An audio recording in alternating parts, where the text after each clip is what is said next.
Hello friends, स्वागत है आप लोगों का हमारे यूट्यूब चैनल एग्जाम शुरू पर। अगर आप सीटेट की तैयारी कर रहे हैं, स्टेट की तैयारी कर रहे हैं, किसी भी टीचिंग एग्जाम की तैयारी कर रहे हैं तो ये वीडियो आपके लिए बहुत इंपॉर्टेंट है। जैसे कि आपको पता है, क्लास 6 और क्लास 7 का आपका हिस्ट्री और ज्योग्राफी एनसीईआरटी बेस आपका कंप्लीट हो चुका है और ये क्लास 8 का आपका हिस्ट्री और ज्योग्राफी कंप्लीट हो रहा है। यानी ये हिस्ट्री का आपका लेसन 6 है, जो कि है देसी जनता को सभ्य बनाना और राष्ट्र को शिक्षित करना। ये क्लास 8 का आपका हिस्ट्री हो रहा है। तो चलिए शुरू करते हैं इस वीडियो शुरू करने से पहले अगर आपने मेरे चैनल को सब्सक्राइब नहीं किया तो आप मेरे चैनल को सब्सक्राइब कर ले, ताकि आगे भी आपको ऐसी वीडियो देखने को मिले। तो चलिए स्टार्ट करते हैं। जैसे कि चैप्टर के नाम से पता है, देशी जनता को सभ्य बनाना और राष्ट्र को शिक्षित करना। तो यहाँ पे सीधा सीधा आपको बताया गया है कि ये शिक्षा संबंधित चैप्टर है। तो चलिए देखते हैं कि इस चैप्टर में क्या क्या कहा गया है। जैसे पहले के अध्यायों में आप देख चुके हैं कि ब्रिटिश शासन के कारण यहाँ के राजाओं, नवाबों, किसानों और आदिवासियों पर किस किस तरह के प्रभाव पड़े थे। इस अध्याय में हम यह समझने का प्रयास करेंगे कि इन चीज़ों से विद्यार्थियों के जीवन पर क्या असर पड़े हैं। विद्यार्थियों के जीवन को समझना इसलिए जरूरी है क्योंकि भारत में अंग्रेज केवल भू क्षेत्र पर विजय और आय पर नियंत्रण नहीं चाहते थे। उन्हें लगता था कि उनका एक सांस्कृतिक मिशन भी है। वे मानते थे कि उन्हें देशी समाज को सभ्य बनाना और उनके रीति रिवाजों और मूल्य मान्यताओं को बदलना है। इसके लिए कौन कौन से बदलाव लाए जाने चाहिए थे। भारतीयों को शिक्षित यानी सभ्य और अंग्रेजों की सोच के मुताबिक अच्छी प्रजा बनाने के लिए कौन से कदम उठाए जाने थे। अंग्रेजों के पास इन सवालों के कोई बने बनाए जवाब नहीं थे। इन सवालों पर कई दशक तक बहस चलती रही थी। तो देखिए, अंग्रेज शिक्षा को किस तरह देखते थे। देखिए, आइए सबसे पहले इस बात पर ध्यान दें कि शिक्षा के क्षेत्र में अंग्रेज क्या सोच रहे थे और शिक्षा के जो विचार हमें आज सहज सामान्य दिखाई देते हुए पिछले 200 सालों में किस तरह विकसित हुए हैं। इन पड़ताल के दौरान हम इस बात पर भी विचार करेंगे कि भारतीयों ने ब्रिटिश विचारों पर कैसी प्रतिक्रियाएं दी और इस बारे में अंग्रेजों के विचार किस तरह विकसित हुए और भारतीयों को कैसे पढ़ाया जाएगा। उसके बाद है पाश्चात्यवाद की परंपरा। यानी पाश्चात्यवाद की परंपरा क्या थी। सन 1783 में विलियम जोन्स नाम के एक सज्जन कलकत्ता आए। उन्हें ईस्ट इंडिया कंपनी द्वारा स्थापित किए गए सुप्रीम कोर्ट में जूनियर जज के पद पर तैनात किया गया था। कानून का माहिर होने के साथ साथ जोन्स एक भाषाविद भी थे। उन्होंने ऑक्सफोर्ड में ग्रीक और लैटिन का अध्ययन किया था। वे फ्रेंच और अंग्रेजी जानते थे और अपने एक दोस्त से अरबी सीखने के अलावा फारसी भी सीख चुके थे।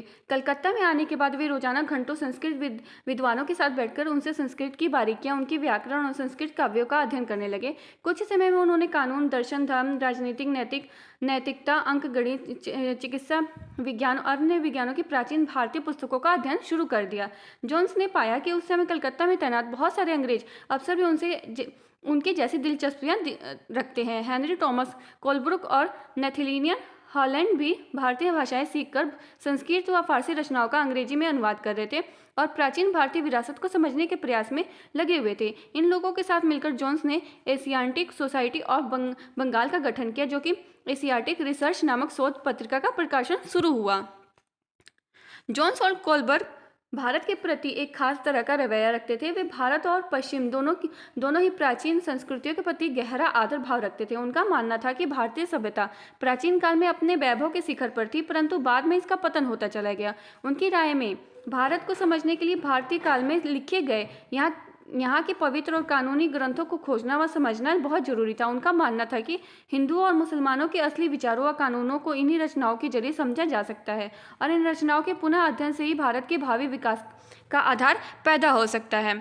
उसके बाद है, इस तरह जोन्स और कोलब्रुक दोनों ही प्राचीन ग्रंथों को ढूंढने, उनकी व्याख्या करने, अनुवाद करने और ज़्यादा से ज़्यादा लोगों तक अपने नतीजे पहुंचाने में जुट गए। उन्हें विश्वास था कि यह परियोजना न केवल अंग्रेजों को भारतीय संस्कृति में सीखने में मदद देगी, बल्कि भारतीयों को भी अपनी विरासत को दोबारा अपनाने और अतीत के लुप्त वैभव को समझने में मदद देगी।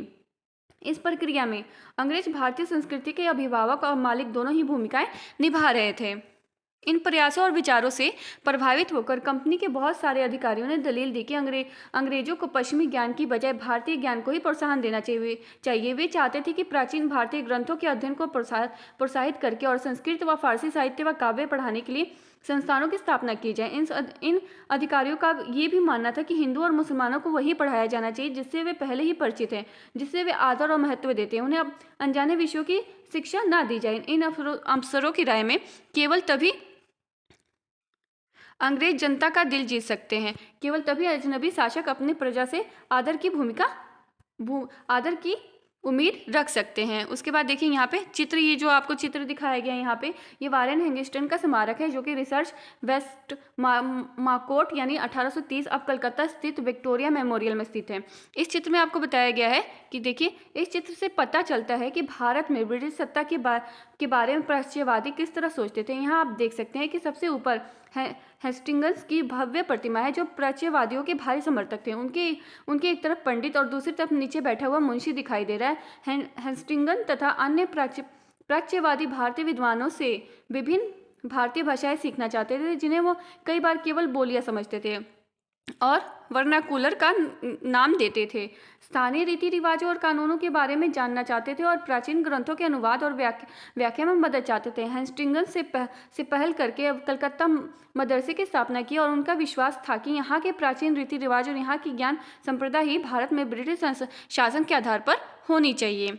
उसके बाद है, अब देखिए प्राच्यवादी क्या होता है, तो एशिया की भाषा और संस्कृत का गहन ज्ञान रखने वाले लोग होते हैं। मुंशी क्या होता है, ऐसा व्यक्ति जो फारसी पढ़ना लिखना और पढ़ना जानता हो। और वर्नाकुलर क्या होता है, यह शब्द आमतौर पर मानक भाषा से अलग किया स्थानीय भाषा या बोली के लिए इस्तेमाल किया जाता है। भारत जैसे उपनिवेशिक देश में अंग्रेज रोजमर्रा इस्तेमाल की स्थानीय भाषाओं और समाजवादी शासकों की भाषा अंग्रेजों के बीच फर्क को चिन्हित करने के लिए इस शब्द का इस्तेमाल करते हैं। उसके बाद मदरसा क्या है, तो सीखने के स्थान को अरबी भाषा में मदरसा कहा जाता है। यह किसी भी तरह का स्कूल या कॉलेज या कोई संस्थान हो सकता है।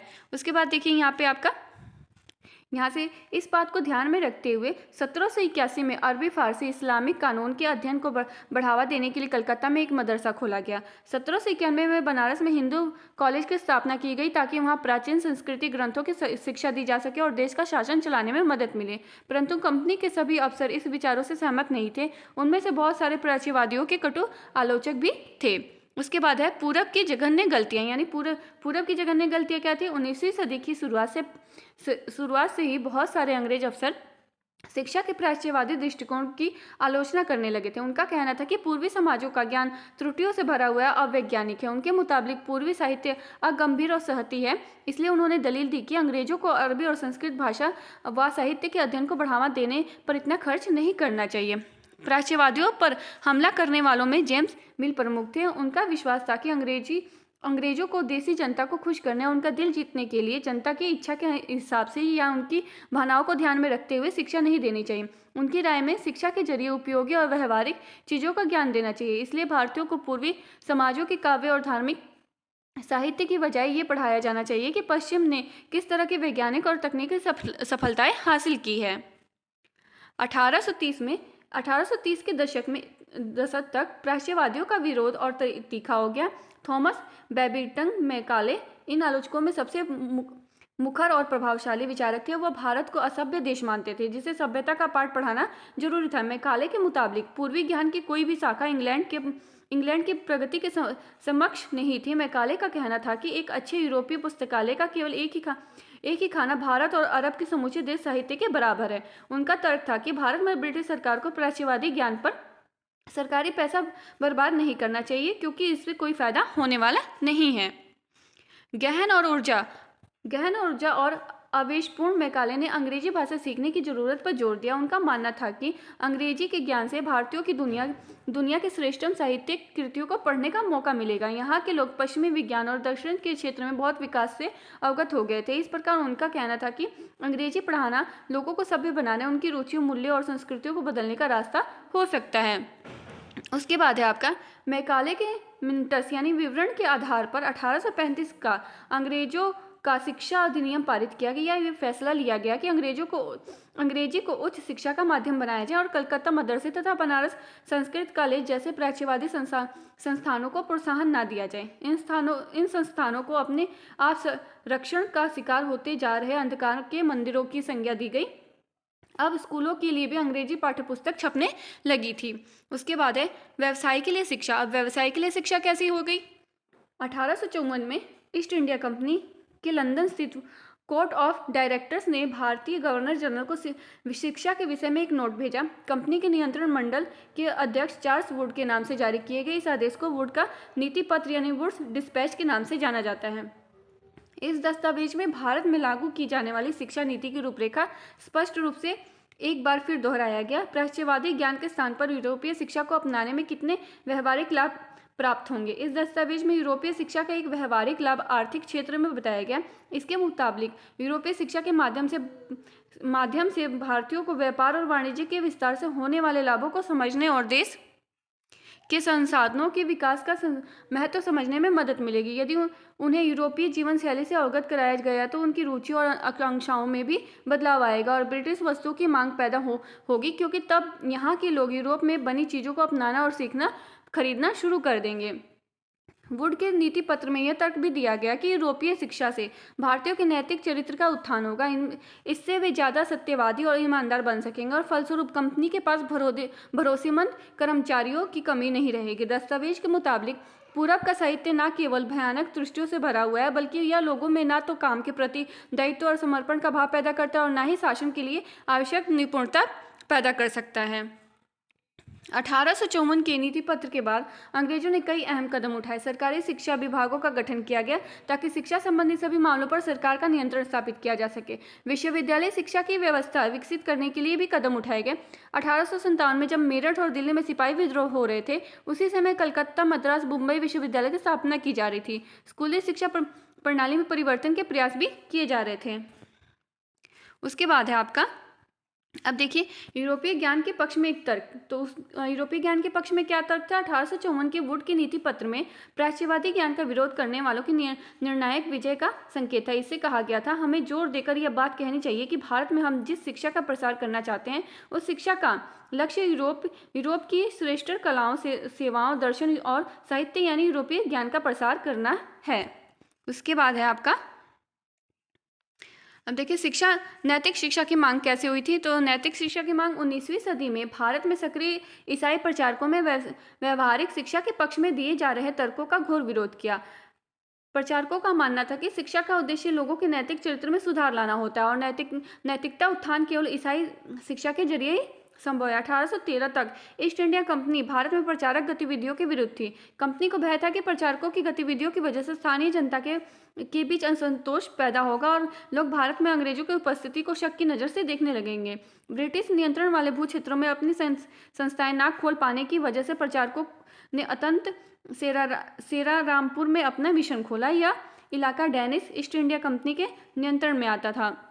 वर्ष 1800 में एक छापाखाना लगाया गया और 1818 में एक कॉलेज खोला गया। 19वीं सदी के दौरान पूरे भारत में प्रचारक स्कूल खोले गए, परंतु 1857 के बाद भारत की ब्रिटिश सरकार प्रचारक शिक्षा को प्रत्यक्ष सहायता देने में आनाकानी करने लगी। सरकार को लगता था कि स्थानीय रीति रिवाजों, व्यवहारों, मूल्य मान्यताओं और धार्मिक विचारों में किसी भी तरह की छेड़छाड़ देसी लोगों को भड़का सकती है। अब देखिए यहाँ पे आपको एक चित्र दिखाया गया है जो कि है स्कॉटलैंड के ईसाई प्रचारक विलियम कैरे, जिसमें सेरारामपुर मिशन की स्थापना में मदद की थी। उसके बाद है ये आपका चित्र दिखाया गया है कलकत्ता के पास हुगली नदी के तट पर स्थित सेरारामपुर कॉलेज। ये आपका कॉलेज का नाम है। ये कॉलेज की स्थापना की गई थी। उसके बाद है स्थानीय पाठशालाओं का क्या हुआ, यानी स्थानीय जो पाठशालाएं थी उनका क्या हुआ। क्या आपको कुछ अंदाजा है कि अंग्रेजों से पहले यहाँ बच्चों को किस तरह पढ़ाया जाता था? क्या आपने कभी सोचा है उस समय बच्चे स्कूल जाते थे भी या नहीं? अगर स्कूल जाते थे तो ब्रिटिश शासन के तहत उनका क्या हुआ? उसके बाद विलियम एड्स की रिपोर्ट के बाद 1830 के दशक में स्कॉटलैंड से आए ईसाई प्रचारक विलियम एडम ने बंगाल और बिहार की जिलों का दौरा किया था। कंपनी ने उन्हें देसी स्कूलों में शिक्षा की प्रगति पर रिपोर्ट तैयार करने का जिम्मा दिया था। एडम्स ने जो रिपोर्ट तैयार की थी वो दिलचस्प थी। एडम्स ने पाया कि बंगाल और बिहार में 1 लाख से ज़्यादा पाठशालाएं हैं। ये बहुत छोटे छोटे केंद्र हैं जिनमें आमतौर पर 20 से ज़्यादा विद्यार्थी नहीं होते हैं। फिर भी इन पाठशालाओं में पढ़ने वाले बच्चों की कुल संख्या काफ़ी बड़ी, यानी 20 लाख से भी ज़्यादा थी। ये पाठशालाएं संपन्न लोगों या स्थानीय समुदाय द्वारा चलाई जा रही थी। कई पाठशालाएं स्वयं गुरु द्वारा ही प्रारंभ की गई थी। शिक्षा का तरीका काफ़ी लचीला था। आज आप जिन चीज़ों की स्कूलों में उम्मीद करते हैं उनमें से कुछ चीज़ें उस समय की पाठशालाओं में भी मौजूद थी। बच्चों की फीस निश्चित नहीं होती थी, छपी हुई किताबें नहीं होती थी, पाठशाला की इमारत अलग अलग से नहीं बनाई जाती थी, बेंच और कुर्सियां नहीं होती थी, ब्लैक बोर्ड नहीं होते थे, अलग से कक्षाएं लेने, बच्चों की हाजिरी लेने का कोई इंतजाम नहीं होता था, सालाना इम्तिहान और नियमित समय सारणी जैसी कोई व्यवस्था नहीं थी। कुछ पाठशालाएं बरगद की छांव में चलाई जाती थी, तो कई गांव की किसी दुकान या मंदिर के कोने में या गुरु के घर पर ही बच्चों को पढ़ाया जाता था। बच्चों की फीस उनके माँ बाप की आमदनी से तय होती थी। अमीरों को ज़्यादा और गरीबों को कम फीस देनी होती थी। शिक्षा मौखिक होती थी और क्या पढ़ना है यह बात विद्यार्थियों की जरूरत को देखते हुए गुरु ही तय करते थे। विद्यार्थियों को अलग कक्षाओं में नहीं बैठाया जाता था, सभी एक जगह एक साथ बैठते थे। अलग अलग स्तर के विद्यार्थियों के साथ अलग गुरु से बात कर लेते थे। एडम्स ने पाया कि यह लचीली प्रणाली स्थानीय आवश्यकताओं के लिए काफ़ी अनुकूल है। उदाहरण के लिए फसलों की कटाई के समय कक्षाएं बंद हो जाती थी, क्योंकि उस समय गांव के बच्चे प्रायः खेतों में काम करने चले जाते थे। कटाई और अनाज निकल जाने के बाद पाठशाला दोबारा शुरू हो जाती थी, और इसका परिणाम यह था कि साधारण काश्तकारों के बच्चे भी पढ़ाई कर सकते थे। उसके बाद है नई दिनचर्या, नए नियम। 19वीं सदी के मध्य तक कंपनी का ध्यान मुख्य रूप से उच्च शिक्षा पर था, इसलिए कंपनी ने स्थानीय पाठशालाओं के कामकाज में काफ़ी ज़्यादा दखल नहीं दिया। 1854 के बाद कंपनी ने देसी शिक्षा व्यवस्था में सुधार लाने का फैसला किया। कंपनी का मानना था कि इसके लिए मौजूदा व्यवस्था के भीतर ये बदलाव किए जा सकते हैं। कंपनी एक नई दिनचर्या, नए नियमों और नियमित निरीक्षणों के जरिए पाठशालाओं को और व्यवस्थित करना चाहती थी। इसके लिए क्या किया जा सकता था? कंपनी ने क्या कदम उठाए? सबसे पहले तो कंपनी ने बहुत सारे पंडितों को सरकारी नौकरी पर रख लिया। इनमें से प्रत्येक पंडित को 4 से 5 स्कूलों की देखरेख का जिम्मा सौंप दिया। पंडितों का काम पाठशालाओं का दौरा करना और वहां अध्यापन की स्थितियों में सुधार लाना था। प्रत्येक गुरु को निर्देश दिया गया कि वे समय समय पर अपने स्कूल के बारे में रिपोर्ट भेजें और कक्षाओं को नियमित समय सारणी के अनुसार पढ़ाएं। अब अध्यापन पाठ्य पुस्तक पर आधारित होगा और विद्यार्थियों की प्रगति को मापने के लिए वार्षिक परीक्षाओं की रूपरेखा तैयार की जाने लगी। विद्यार्थियों से कहा गया कि वे नियमित रूप से शुल्क दें, नियमित रूप से कक्षा में आए, तय सीट पर बैठे और अनुशासन के नियमों का पालन करें। नए नियमों पर चलने वाली पाठशालाओं को सरकारी अनुदान मिलने लगे। जो पाठशालाएं नई व्यवस्था के भीतर काम करने को तैयार नहीं थी, उन्हें कोई सरकारी सहायता नहीं दी जाती थी। जिन गुरुओं ने सरकारी निर्देशों का पालन करने की बजाय अपनी स्वतंत्रता बनाए रखने में सरकारी सहायता प्राप्त किया, नियमों से चलने वाली पाठशालाओं के सामने कमजोर पड़ने लगे थे। इस नए नियमों और दिनचर्या का एक और भी नतीजा हुआ। पहले वाली व्यवस्था में गरीब किसानों के बच्चे भी पाठशालाओं में जा सकते थे, क्योंकि शालाओं की समय सारणी काफ़ी लचीली होती थी। नए व्यवस्था के अनुशासन की मांग थी कि बच्चे नियमित रूप से स्कूल आएं। अब कटाई के मौसम में भी बच्चों को स्कूल में आना जरूरी था, जबकि उस समय गरीब घरों के बच्चे खेतों में काम करने जाया करते थे। अगर कोई बच्चा स्कूल नहीं आ पाता था तो उसे अनुशासनहीनता माना जाता था, यानी बच्चा पढ़ना लिखना ही नहीं चाहता। उसके बाद देखिए, यहाँ पे आपको दिखाया गया अरविंद घोष की एक फ़ोटो है यहाँ पे, जो कि अरविंद घोष ने 15 जनवरी 1908 को मुंबई में अपने एक संभाषण में राष्ट्रीय शिक्षा पर बोलते हुए कहा कि उनका लक्ष्य छात्रों में राष्ट्रीयता का भाव जागृत करना है। इसके लिए उन्होंने पूर्वजों के साहसिक कार्यों पर गहराई से चिंतन करना आवश्यक होगा। शिक्षा को मातृभाषा में होना चाहिए ताकि यह अधिक से अधिक लोगों तक पहुँच सके।